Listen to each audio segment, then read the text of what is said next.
Episode 2 of our tier list. We love a tier list. It's been a few tiers this season, but a little bit more joy over the last couple of games, it has to be said. If you haven't seen episode 1, go and watch it now, because this one won't make any sense unless you have. Or if you want to watch it arse about face, you can watch episode 1 after this one, which is episode 2. We are rating and ranking every single West Ham player on their performance up to this point this season. Geo has got his little rankometer, haven't you, Geo? I do have my rankometer, yes. It's ready, waiting to go. Do you want to just quickly take us through the players and which tiers they're in so far, please? Yeah, in excellent tier, self-explanatory. We've got Jared Bowen and Lucas Paqueta. In pretty good, we've got Edson Alvarez and Alphonse Ariel. In the meh category, Gonzo didn't know what meh meant. Sounds like a sheep. He's all right, meh, boring, vanilla. We've got Nathan Gerd and Vladimir Sufal. In the bit crap, I also think that's a self-explanatory tier. Didn't have to explain that one to Gonzo. Straight away, he put Michael Antonio in there beside Benrahma and Pablo Fornals. Then it can't even rate, which is a new tier for us this season. Normally, we don't have one. We normally just put those players in the meh category and go, well, we can't even talk about them. But we've decided to come up with a tier. Instead of It's like getting the bin, but without the bin. So it's can't even rate. We've got Anang in there, along with Maxwell Cornet and Connor Coventry. There we go. Right, who's next up, Gio? Next up, we actually have Aaron Cresswell. Oh, this is... I mean, I instantly thought I want to put in I can't even rate on this player. Can I rate him? I don't think you can, really. I mean, it's... You can't put him in meh. You can't put him... Possibly you can put him in a bit crap. I can't rate him. You've got 3 ratings for him. Everton, Nottingham Forest, which he came off the bench for about a minute for, in TSC. So it's a bit slim pickings, really. I don't think I can. Look, in all fairness, I don't think I can rate the fella. I mean, what's happened to Aaron Cresswell has been a real shame. Because we got this situation where Cresswell it appeared that he wanted to leave. There was an opportunity for him to go to Wolves. Wolves then replaced their manager, which was proven, I think, to be a good decision, particularly when you look at the respective positions of both Wolverhampton Wanderers and Bournemouth. And there were rumours that Cresswell had refused to train. Now, I don't want to get into that because I'd be honest with you. I'll get into it. I don't want to believe it. Because I prefer not to believe it. So that's why I don't. Gio will obviously discuss that in a second. But with that in mind, he has talked about a fall from grace. There were points last season where he was our first choice left back. I know Father Time is maybe catching up with him. But this has been on what should have been his testimonial year. We've actually seen a fall from grace. And I think it's a massive, massive shame. And yeah, I'm not overly prepared to put all the blame on him, really. One of my favourite ever players for West Ham. 9 years service. This is his 10th season. I think at one point he was possibly England's best left back while playing at West Ham prior to his injury. You know, that season 15-16 when he first joined in 2014, I think he was absolutely superb for us. And I think he's been really reliable. And in that 9 years, we've had no issues with him. None. Not one problem. Then all of a sudden, the rumours come out at the end of last season. He ain't getting a testimonial. Well, he can have one, but he's got to fork out 300 grand or whatever it is out of his own pocket to pay for it. Now, obviously, you would hope the ticket sales would cover it, etc. Yeah. But regardless, I think this is a non-financial issue, personally, because imagine the club just telling you can have one, but you've got to pay for it yourself. Your 9 years service, and this is your reward. You can pay for your own time. It's like buying your own leaving gift at work. It is, isn't it? It is. 9 years service. We've got you a new phone. 800 quid, and we're going to present you this phone to say thank you very much. Dear Aaron. And yeah. Love from Aaron. Sorry you're leaving. Yeah, it's just crap. And I know people say, well, he's a multi-millionaire, etc. But footballers don't make money off testimonials anymore. It's not a money-making exercise. They usually tend to give it to charity. That's why I don't think it's a financial thing. I think it's just the principle that Cresswell was told you can have your testimonial, but you got to pay 300 odd grand for it. And what a slap in the face. Then, funnily enough, I think it did turn into a financial issue, which was Wolves coming along and saying, hey, we'll have you a 2 or 3 year contract, which is obviously 2 years more than you got at West Ham. Cresswell's thinking, there you go, it takes me up to retirement. That's a good deal for me. And this whole talk about him striking, I just struggle to believe it. Yeah. I really struggle to believe it. It might be because, like you said, you don't want to believe it. But a guy with 9 years of no issues suddenly decides to strike. I just don't see it. And the thing that I just couldn't get my head around, and I mentioned it in a video before, and somebody got in touch with me. So a little exclusive for the old forum channel. He played the first game in Australia. He played in that. Yeah. The second friendly, he didn't come on at all. He wasn't even on the bench, but he might have been, but he didn't come on, didn't play a minute. And I thought, that's a bit strange. Pre-season friendly, why would you not get your senior player on the pitch for a minute? And then all this talk come out. I thought, well, something must have happened in Australia between match day 1 and match day 2. And there's only a few days between it. And somebody messaged me and said, in Australia, he spent all his time with Kevin Nolan. Him and Nolan went to the cafes or whatever, just them two. They went away from the squad. So clearly there was something occurring when they were in Australia, but he was isolated from the group. And I just feel really sad for him. I agree with you. Can't rate him this season, barely seen him. And yeah, just it's horrible actually what's happened to him. I don't like it at all. I feel uncomfortable with it, but I say we'll never know the truth. I think we might. It just might be a few seasons until we find out exactly what happened. Now, moving on to somebody we can rate, Emerson. He's been excellent, Geo. He has been excellent. Maybe our most consistent performer. I mean, maybe your stats. Actually, your stats won't tell you that. I'll just tell you an average rating. But he feels to me, looking at the statistics, as if he's been the most consistent. He is far better than I thought he was, I have to say. What did we call him last season? We were comparing players to meal deals, basically, which is maybe that's a tier list. Maybe that's a video that we'll do at some point in the future. We'll compare each player to a meal deal. Myself and Gio were discussing this sort of stuff on Patreon, and we were saying if this player was a meal deal, what sort of meal deal would they be? And we decided last season that Emerson was the most boring meal deal you could get. He was a ham sandwich without even any butter. Water, a bottle of water, rather than the red berry smoothie. He was a bottle of water, and he wasn't the sweet chili crisp. He was just ready salted chips. So the most boring meal. This is the sort of thing we discuss over on Patreon. I'll dissuade you from joining. It was So I can't believe he is now. I've got to be honest with you. He is absolutely. I think he is the sweet chili crisps. I think he is the BLT sandwich. I actually think he is the he is the mixed berry smoothie. And I'll be honest with you, I think you can chuck a Lindor chocolate in for good measure as well as a little extra on the meal deal. Probably with a hazelnut in it or something like that. This guy is amazing. He's so much better than I thought he was. It's really interesting to discuss him off the back of just discussing Aaron Cresswell, because that is obviously would be one of the reasons why Aaron Cresswell's not been able to find redemption. There would have been that within Cresswell, regardless of everything that's happened. He might have thought, maybe I can get back in at West Ham. I can prove him wrong. I can show him. Maybe I can earn this extra deal at West Ham. Maybe he wouldn't. Maybe he's totally fed up with his treatment at the club. But that road to redemption has been completely cut off, and there's not even a diversion around it. And that roadblock is Emerson, because he's been so good. The way he carries the ball forward, he's given us an extra dynamism on that side. I think his defending's improved.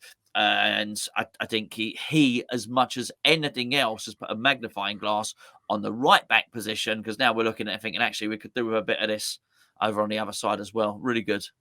Yeah, your third highest rating on, while we're discussing meal deals and player ratings, we also do actually rate the players game by game. And Gonzo's got him coming out at 6.6, which is really good. Ever so slightly higher than Areola and just below Jared Bowen and Lucas Paqueta. So your third highest rated player for the season so far, which I think is accurate. I think if Ham of the Year was now, he'd be in contention for it and he would pick up a reasonable amount of votes. I think Lucas Paqueta would win it, because Ham of the Year is a popularity contest. Justice for Zabaleta in that season. Fernandovich won it for turning up for 3 months. But he's been fantastic. One of the first names on the team sheet. We miss him when he doesn't play. And I do.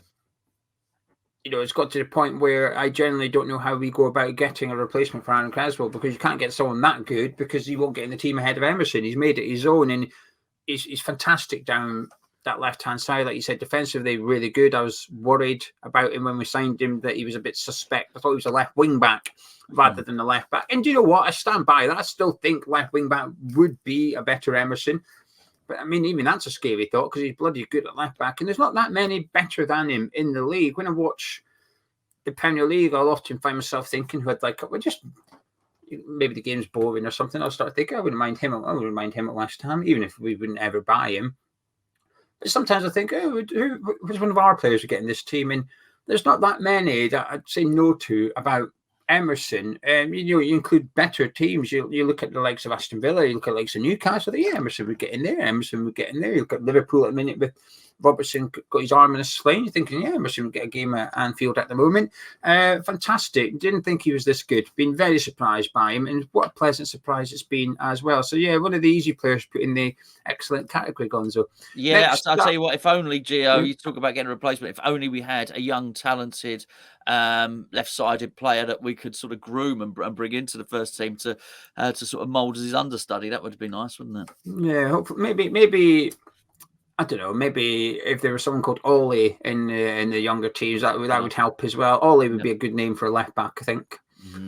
Now we've got one of our new signings. Actually, we haven't done any of the new signings yet. We did Alvarez actually, so we've got 3 to go. Mohammed Kudus.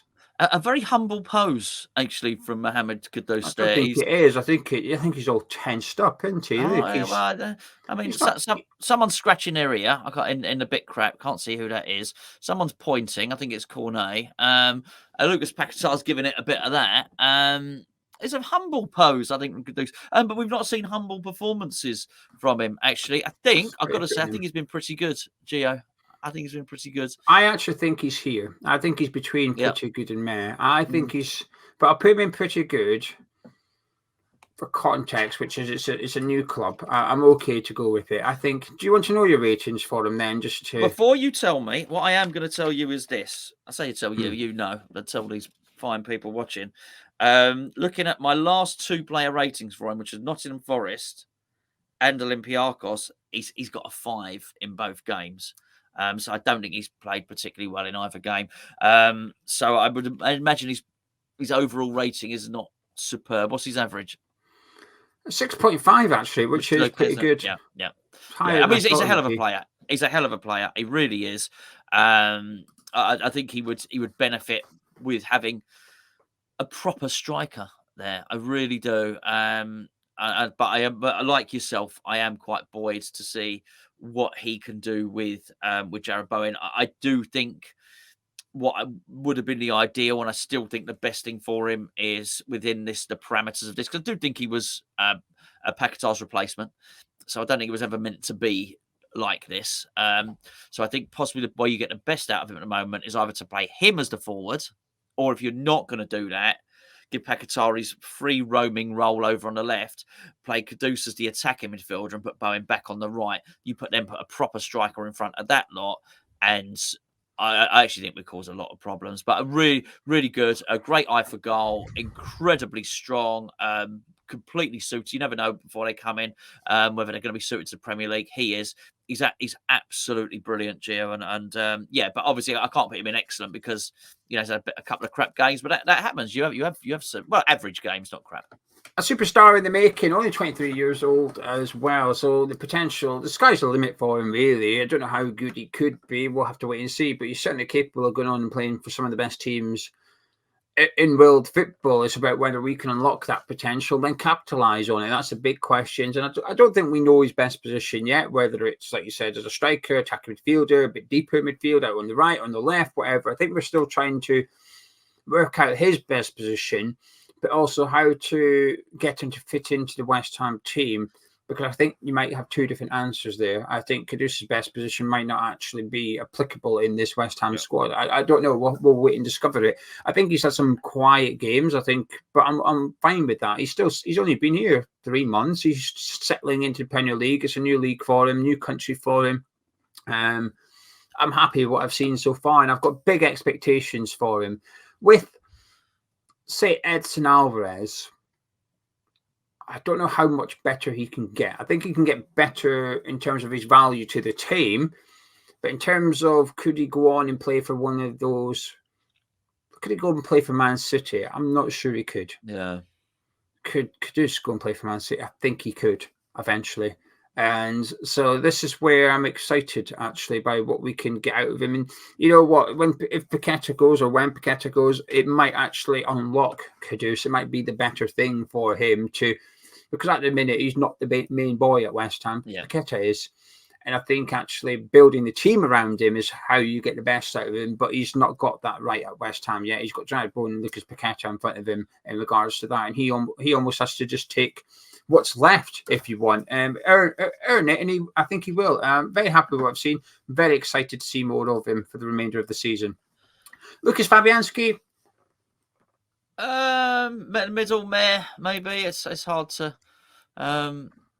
appraise him, really. I think he's been only pretty gets good. European games. Okay. Well, I'm not going. Again, it's like we said in the first one. Pick your battles. I'm not going to argue if you want to put him there. Go on, make your case, young man. Well, he's only played the 3 European games in the Arsenal game. I think he's been decent in them. I think he's still a good goalkeeper. Yeah. The problem is with his ratings is that he's not busy enough. In some of the European games, he's not really tested. And we had this issue with Areola last season in the group stages when doing these ratings. He was getting 5s and 6s because he was leaning on the post for most of the game. Yeah. Now, while Fabianski isn't quite doing that, I think it's a difficult one to appraise. But you have to, unlike 90% of these players should be playing first-team football at West Ham.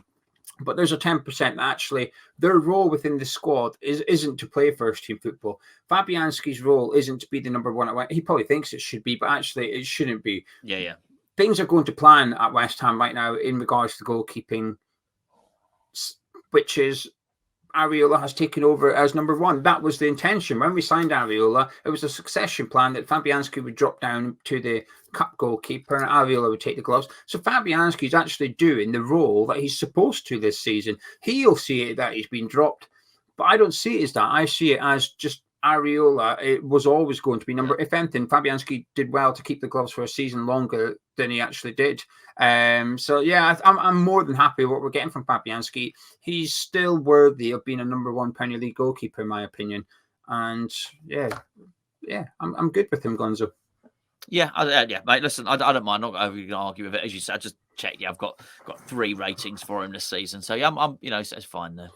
What about Danny Ings? It's awful. Actually, I can rate him, and I will rate him. It's crap. It's crap. And again, what did we do 4 nails in the previous video, didn't we? Yeah. Okay, I did my disclaimer there with 4 nails. I'll do it the same with Danny Ings. I think I've covered why he's crap on enough occasions. That he's unsuited and blah, blah, blah. I can't be bored myself repeating it. That being said, he's bloody awful. Okay, so he has had, I think he played against Lincoln City, started. I think he played against Bakatopola, and I think he started Olympiacos away. So he's started games, and he's been awful. Yes, and I know, as I say, what I'd normally go on and say is the system doesn't suit him, blah, blah, blah, blah, blah. Yeah, that being said, he's still bloody awful within it, and he poses no threat at all. I've no idea. I'm now, whilst initially I didn't blame him because of the mitigating factors why he doesn't play well, I'm now annoyed. I see him as blocking the pathway of the Bama, and then and Art would follow him would be Callum Marshall. I see him blocking the pathway, and I don't mind. I really don't. If he plays well, I don't mind it. But he has no future at West Ham, so I don't know why he continues to play. And actually, it's not just that; he actually blocks the pathway of someone like Maxwell Cornet, who I've got to say, on occasion when we've needed a fast striker, he might have been the one to bring on. And he doesn't. So they bring on Danny Ings. And the reason it annoys me, even once I've made all the excuses for him, I still see him as a hindrance. West Ham become worse when Danny Ings is introduced onto the football pitch. So I have no idea why the substitution is even made anymore or why he starts games. I honestly couldn't tell you. For those that aren't on Patreon, when we do our player ratings, last season we didn't mark the substitutes, and it became a bit of a problem because a lot of the times the subs were coming on and impacting the game in dramatic fashion, but they weren't getting credited for their contribution. So this season we started rating the substitutes. Now, Stephen is the one doing all the magic with the numbers, but basically, if a player is average, he gets 5. So the default mark for a sub is 5. You come on and do nothing, you get a 5. So Creswell played 30 seconds against Nottingham Forest and got a 5 for it because we've got our own thing going on with subs. So Danny Ings picks up a lot of 5s because he's come off the bench and not really done anything. He still managed to get himself a 4.4. So that's what I'm trying to say is his marks should actually be better than what they actually are because of the default marks given out to substitutions. But he's the lowest one, bar Creswell, who's on 4.3. But Creswell's only had 3 appearances. Ings has quite a lot. The fact of the matter is, this man's had more hair transplant than goals this season. Well, yeah, doesn't he? I was expecting that. And the hair transplant is the most impressive thing about him this season as well.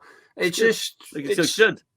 It's a hindrance to us. It's not his fault, but I'm a bit like you. When I seen him when we were playing Olympiacos on Thursday, and I think he decided to do it himself. He decided he was going to go warm up.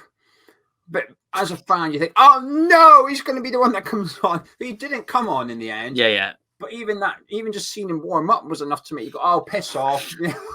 It's impressive, isn't it? Yeah, absolutely. Can you not run along the touchline, please, Danny? He literally just warmed up, and that was enough to sort of drown my mood down a little bit because it was maybe they should get one of them bicycles, on Peloton bikes, like inside the tunnel at West Ham, and just like, Dan, do you mind? Because you reduced the mood of the crowd a little bit. Can you just go and warm up on the bike in the tunnel? So yeah, I'm not going to disagree. Put him in a bit crap. I mean, I was excited when we signed him. I've loved Danny Ings for years, but what a disaster. What's that reflection on you? You didn't get him when you wanted to get him, to be fair. You've got the old broken version of him with a manager who doesn't know how to use him. So there you go. Speaking of someone else that manager doesn't know how to use, we've now got a player that manager doesn't use, and that's Ben Johnson. You can't rate him. No appearances. You cannot rate him. And Joe, do you know what? It's not. And I don't mean as any slight to Ben Johnson at all. I think he is. I consider him to be a bit of a victim of club policy, of his own versatility, and of course his own poor performance at Brighton, which I don't think he fully recovered from. Let's be fair, he's not been given a chance, and for different reasons to Maxwell Cornet has not been given a chance to redeem himself and been given a second chance. I don't really feel Ben Johnson will be given a run of games to redeem himself. Again, he's clearly buying time before he leaves the club. And I've got every sympathy for him, but you can't rate him. He's not done enough to rate him this season. And now a victim of club strategy of leaking contract details, which is just horrific. Regardless of what the club think of him, he's still a West Ham fan that's been with us since the age of 7 years old or something. And this is how we're treating him in his final months at the club, which is tell everyone he's demanding ludicrous wages and get him out of the club. And we've always made it clear pre-Nottingham Forest what his thoughts are on players that won't sign new deals at the club, but that's only applicable to if David Moyes doesn't want to use you. It becomes an excuse not to use you. But David Moyes wants to use you, he'll still use you regardless of your contract situation. It's just funny that, isn't it? Anyway, Thilo Kehrer. I'm almost tempted, Gonzo, to put him in can't even rate. I feel like that was my instinct. That was my instinct. I feel like he's played games. We've seen him this season. Let me just have a quick look at what you've given him. You've got 1, 2, 3. You've got 7 ratings for him. So he has made appearances, but for some reason I don't feel like. But he's another victim. Okay. Bearing in mind, put him in there. I feel like I think you do. Okay, so I'm just looking here. I mean, people probably know the stats already. As I just quickly, these books are great actually for doing this.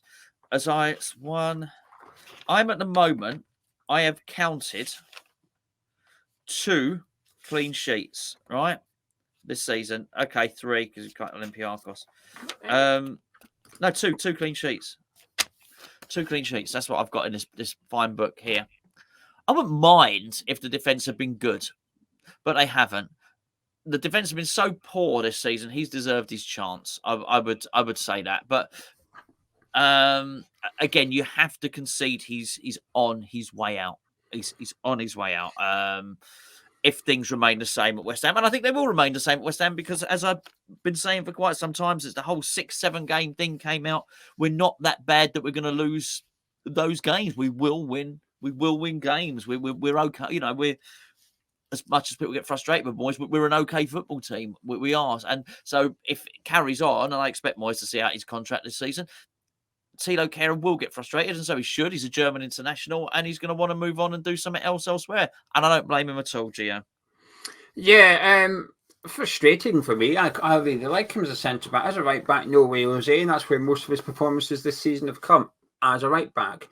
But in centre-back, I still think he's had some really good performances, and I think a lot of people remember his errors leading to goals, and there has been some, but I think majority have come whilst playing right back, and I think it sort of muddies the waters a little bit on people's opinions on Thilo Kehrer as a defender. You almost have this overall outlook where you combine all his performances into one, and there's a lot of mistakes in there. But actually, if you separate the two positions, I think you'll find the centre-back performances have been really good. When we first signed him, he's putting in some really big, strong performances. 8 out of 10s he was when he first came in, because we had a bit of an injury crisis as centre-back.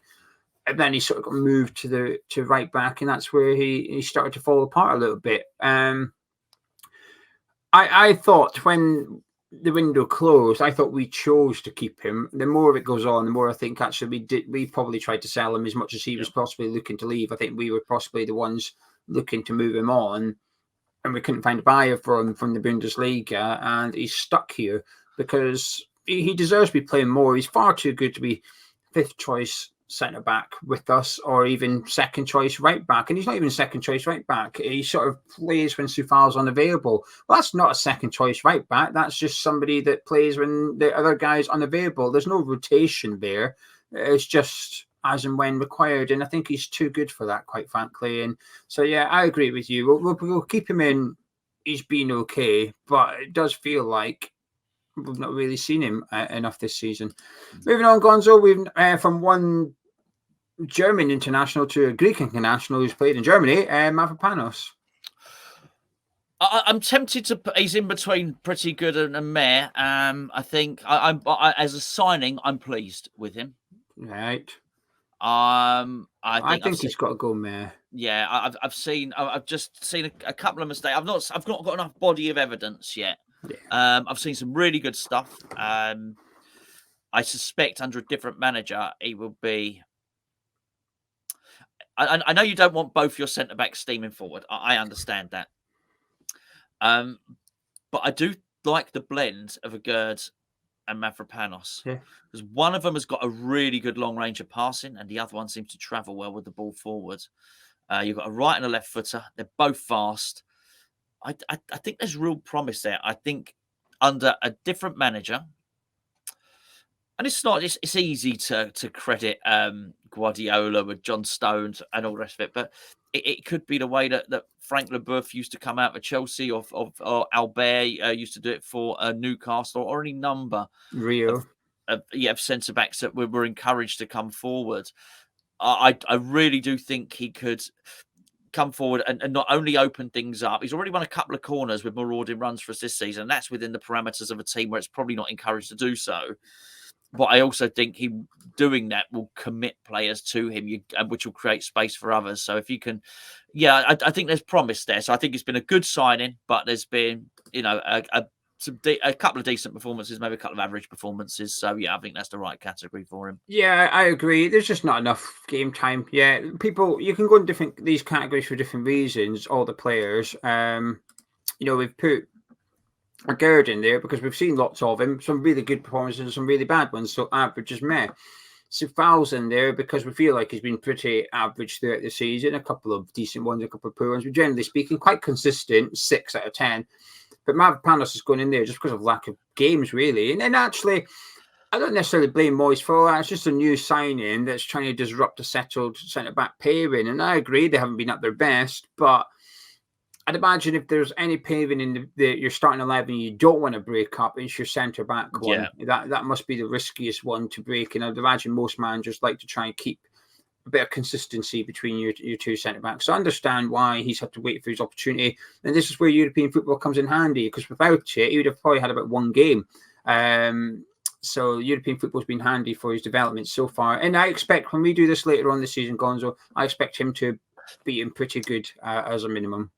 That's interesting. That's interesting because if we could do, I don't know if you could drag anyone from that back line up. If we can do Kurt Zouma now, because he's borderline at the moment. I think he's pretty good, but I was almost thinking another game or two, and he could drop his way down. It's just interesting what you said with Mavropanos there. How actually, as the season goes on, you suspect Mavropanos might move up in that tier list.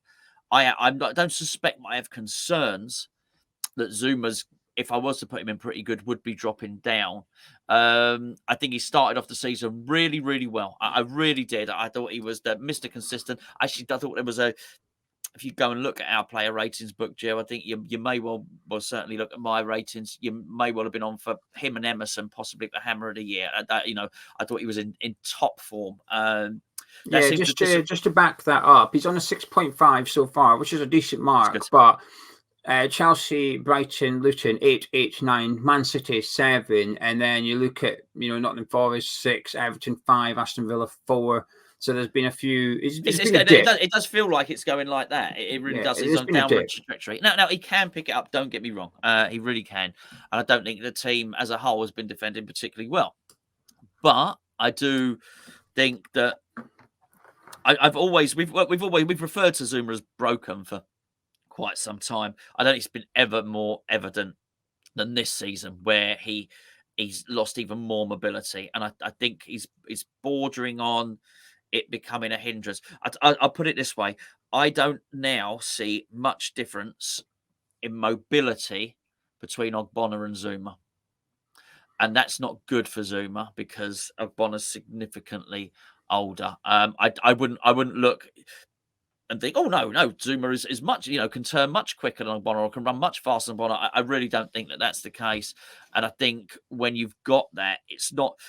This was never really the case. We often compare him to Ledley King, for instance. It was never the case with Ledley King. Ledley King just couldn't train all the time. You didn't ever get but when he did play, he was outstanding. You didn't get the impression that, actually he's really slow. No, it was just the impact injuries over time meant he would be sore for a match day if he'd have trained on the Thursday and the Friday or whatever. That I don't think that's the case for him here. So I'm a little bit concerned about it, but he has been in good form this season. Yeah, so we'll move him up to pretty good then. I think he's been pretty good. Yeah, I do.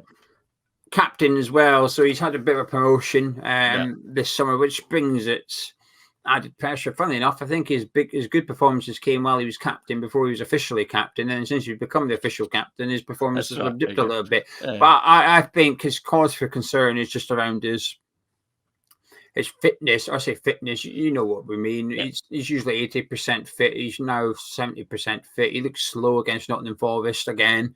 Not the first time this season. It won't be last time, but I think he's having a good season. I get what you're saying, cause for concern. I think the international breaks come at the right time for some people. And I think Kurt Zouma is probably at the top of the list in that regards, that actually he probably needs this 2-week break more than anyone else in the squad. So I expect we'll see a better Kurt Zouma when we face Burnley after the break.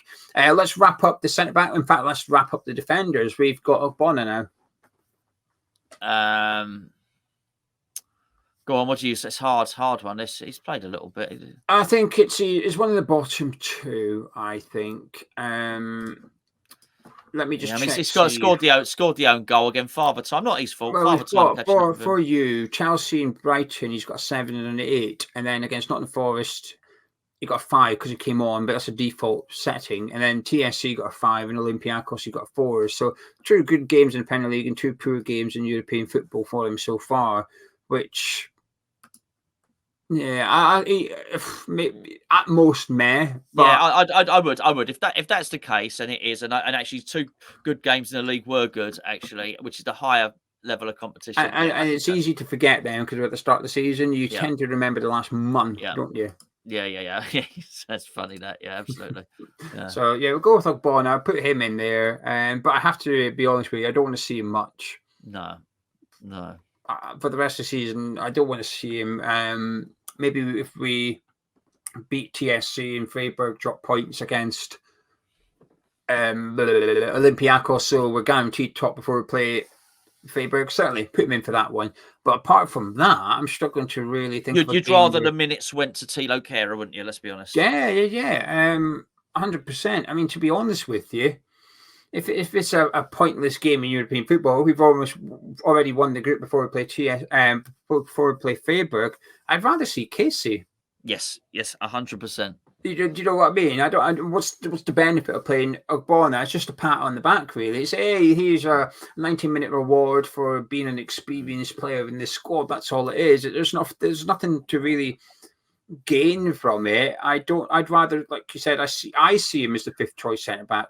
I think Moy sees him as his third choice centre back. Yeah. The substitution against Nottingham Forest would hint that maybe he's the one that Moyes trusts a bit more than Mavropanos or whatever. But again, European football, we've seen a Gerd and Mavropanos. Against Arsenal, we've seen a Gerd and Mavropanos, so perhaps not. But the reason I would suggest that Ogbonna is because Mavropanos is the right-sided centre-back, Ogbonna's left, and it was Zouma that was injured, so that's why Mavropanos went in ahead of Ogbonna rather than two left-foot centre-backs. So, so we'll leave him in there for now. And we'll move on. We've got 3 left to do. Mubama. Can you? Can't rate him, unfortunately. But what can you say? There's barely considering what we've said about Danny Ings. Well, we sort of already covered Mubama when we discussed Danny Ings, but bearing in mind what we said about Danny Ings, should have had a chance. Really should have done. And listen, you look about this contract stuff. I do wonder if that the wheels are oiled on that contract negotiation a little bit easier if he's featured and played this season. Well, so far I can't even rate the biggest category, but I think that's a way to change. We've got Thomas Souček. I think he's got to go pretty good, Gonzo. I think he has. Okay. Yeah. Okay. I'm not going to argue. Yeah. I think he's had a good season. I think at times he possibly shouldn't play, and at the weekend his goal saved his performance a little bit. But at the start of the season, the partnership between him, Alvarez, and Ward-Prowse was brilliant. And I think a lot of our wins so far this season, you can turn around and say that Thomas Souček had a really good game in those. Certainly, it's not been faultless. It's not like he's been good every game. He's not even consistent. But I think he's had a good season, actually. Your rating for Souček would suggest not a 5.6. Average is pretty low. It's not the lowest. There's, Benrahma's a 5, for example. You've given him, he got an 8 against Bournemouth, a 9 against Sheffield United. He got a 7 against Newcastle, Arsenal, but he also had, a 4 against Everton, for example, and you gave him 2 against Olympiacos in Greece. But that game, Fanal's also got a 2. Nobody really came out with a good No. But Moyes did not help anyone with his team selection on that day. But yeah, absolutely. Yeah, okay, I'm fine. I'm not going to overly argue on that one. Yeah, he's better than last season. I certainly give him that much. If anyone wants to put him in there, I'm not going to complain too much either. I get it. Now, James Ward-Prowse. Excellent. He is. I thought about this. I knew he was coming up. I see him on the bottom of the screen there, and I was thinking about putting him in pretty good. Actually, why? He's one of those two anyway. If people were to put him in pretty good, I wouldn't argue with them. No, but I think the reason I would demote him to that would be for reasons that I didn't think he was going to be good at anyway. The reason I thought we were getting him was for these set plays, and they're outstanding. I don't know what the assists are at the moment. 9, I think. That's incredible. That is incredible, Geo. To think that he might this season. So that's about a third of the way through the season. Can we say that? Yeah. I think he might approach, if he continued that form, you'd be on course for almost 30 assists in a season. It's incredible. It's a level of performance. Can you imagine 30 assists? I know. It's a level of performance that if that is not excellent, I don't know what is. Okay. Now, don't get me wrong. I think there are other facets of his game which you might mark him down for, but I wasn't expecting any of that stuff from him. He's actually already scored a couple more goals from open play than I thought he was going to do. I think tactically, the manager will love him because basically, I think what you've got is this guy who does exactly what he's told in the middle of the park. And then at the situations where the ball becomes dead, be it a free kick or a corner, you have someone who can change the course of a game. It's miraculous. It really is.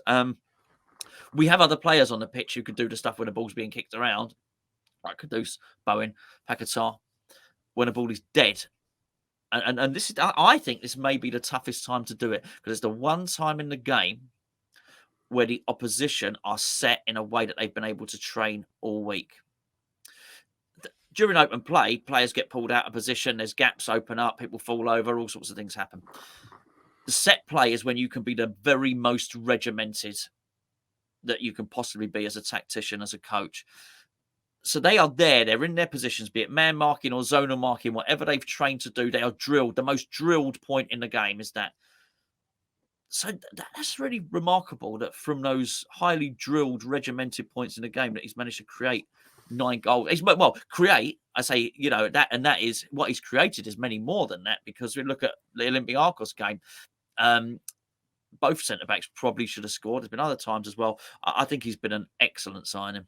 Yeah, I can't disagree too much with you at all. I think there's been 1 or 2 games where he's been ineffective, because it's almost a bit like, if he isn't getting set plays, because sometimes our corner can be on the low side, he struggles to impact the game a little bit. And I wouldn't say the saving per se, but Nottingham Forest is probably actually the perfect game to highlight. The first half I thought he was really poor. I thought he was very safe in a game that we needed creativity. We needed something. And he wasn't the one offering it. And he's got the ability. We've seen against Olympiacos 3 days prior with that ball over the top for Paquetá. He's got the ability. Yeah. Just sometimes I think he's a little bit shy. But then he pops up with these set plays. In the second half, I do think he was better. I think he was a lot more progressive in the second half. I feel like his passes were better. I feel that he was 10 yards higher and playing maybe 10, 15 yards outside the opponent's half, where sideways actually becomes quite a good thing to do. When you've got it on the halfway line, it is a bit frustrating, a bit slow. But when you're camped outside the opposition box, doing the same type of passes, but instead of giving it to Soufal on the halfway, you're giving it to Soufal on the other side, the 18-yard line, so you can cross it, becomes a big asset, actually. And in the second half, I felt like we could see him stitching the play together just outside Nottingham Forest's 18-yarder, and I was impressed by him. But his set plays are a massive bonus, and this is why he will, like you said, he'll get this, but Moyes will keep his faith in him. There's been a couple of games, though, Moyes has subbed him, and rightfully so, because when you've got the likes of Bowen on the pitch, you've maybe not as good as Ward-Prowse, but he can certainly deliver a corner. Sure. And we've not even seen him score a free kick yet. A third of the way through the season, the bugger's not scored a free kick. I want a refund on this. This isn't absolutely disgusting. Good as promised, is it? Yeah, I'm really pleased. I wonder if the pressure of that is that the next free kick is the record, or to equal the record, or whatever the case may be. I wonder if that's playing his mind a bit. He's not scoring it in European games. He's had a couple in Europe and not scored it either. Yeah, but maybe. But I'll tell you what he reminds me of. Actually, he reminds me of a boxer who might not have the best footwork. He might not have the best combinations, but he's got a knockout punch on him, which keeps him in the fight the whole time. And yeah, there's other people who will do that other fancy stuff a lot better than him, but he sort of almost requires one punch to land, and he can render all that other fancy stuff sort of pointless, really. So yeah, there's a lot to like. He's not fancy, but he's got that. He's an expert. He's a specialist at one thing, and he does it really well. Right, to summarise then, in the excellent category, let me click on those screens so they're a little bit bigger for me. We've got Jared Bowen, Lucas Paquetá, Emerson and James Ward-Prowse. In the pretty good tier, we've got Edson Alvarez alongside Areola, Kudus, Fabianski, Zouma and Souček. In the meh category, we've got Agerd, Soufal, Kehrer, Mavropanos and Ogbonna. In the bit crap pile, we've got Antonio, Benrahma, Fornals, and Danny Ings. And then the can't even rate, we have got 6 players. We've got Annan, Kerné, Coventry. We've also got Creswell, Johnson, and Mubama.